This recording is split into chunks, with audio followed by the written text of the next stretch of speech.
ಅವರಿಗೆ ಈ ರೀತಿ ಗೊಂದಲವನ್ನು ಸೃಷ್ಟಿ ಮಾಡಿ ಕೆಟ್ಟ ರಾಜಕಾರಣ ಷಡ್ಯಂತ್ರ ರಾಜಕಾರಣ ಮಾಡಿ ಅಭ್ಯಾಸ.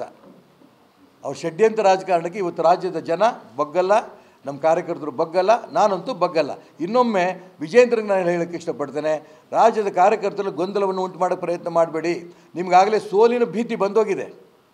ಸೋಲಿನ ಭೀತಿ, ನಿಮ್ಮ ಅಣ್ಣ ಸೋಲ್ತಾನೆ ಅಂತ, ರಾಘವೇಂದ್ರ ಸೋಲ್ತಾನೆ ಅಂತ ಒಂದೇ ಕಾರಣಕ್ಕೆ ಈ ಷಡ್ಯಂತ್ರ ರಾಜಕಾರಣ ಮಾಡಬೇಡಿ, ಗೊಂದಲವನ್ನು ಉಂಟು ಮಾಡಬೇಡಿ ಅಂತ ಮಾತನ್ನು ಹೇಳ್ತೇನೆ. ಮತ್ತೊಮ್ಮೆ ಹೇಳಿದ್ರೆ ಅವರು ಬೇರೆ ಭಾಷೆಯಲ್ಲಿ ನಾವು ಉತ್ತರ ಕೊಡಬೇಕಾಗತ್ತೆ. ಚರ್ಚೆ ಆಗ್ತಾ ಇದೆಯಲ್ರಿ, ಇಲ್ಲಿ ತನಕ ಚರ್ಚೆನಾರಾಗಿತ್ತಾ? ಒಂದು ರೀತಿ ಸರ್ವಾಧಿಕಾರಿ ರೂಪದಲ್ಲಿ ಯಡಿಯೂರಪ್ಪನವರು ಅವ್ರ ಮಕ್ಕಳು ಮಾಡ್ಕೋತ ಬಂದಿದ್ದರು. ಬೇಕಾದರೆ ಟಿಕೆಟ್ ಕೊಡೋದು, ಬೇಡದಿದ್ದಾರೆ ಕಿತ್ತು ಬೀಸಾಕೋದು, ಹಿಂದುತ್ವವಾದಿಗಳೆಲ್ಲ ಪಕ್ಕಕ್ಕೆ ಸರಿಸೋದು. ನಾನು ರಿಪೀಟ್ ಮಾಡಲ್ಲ, ಇದು ಚರ್ಚೆ ಅಂತೂ ರಾಜ್ಯದಲ್ಲಿ ಆಗ್ತಾ ಇದೆ ತಾನೇ. ಹಾಗೆ ಆಗಬೇಕು ಅನ್ನೋಂಥದ್ದು ಒಂದು. ಮತ್ತು ಅವ್ರಿಗೆ ಬುದ್ಧಿ ಕಲಿಸ್ಬೇಕಣ್ಣ, ಬಿಡಬೇಡಿ ನೀವು, ನಾವೆಲ್ಲ ನಿಮ್ಮ ಜೊತೆಗಿದ್ದೇವೆ.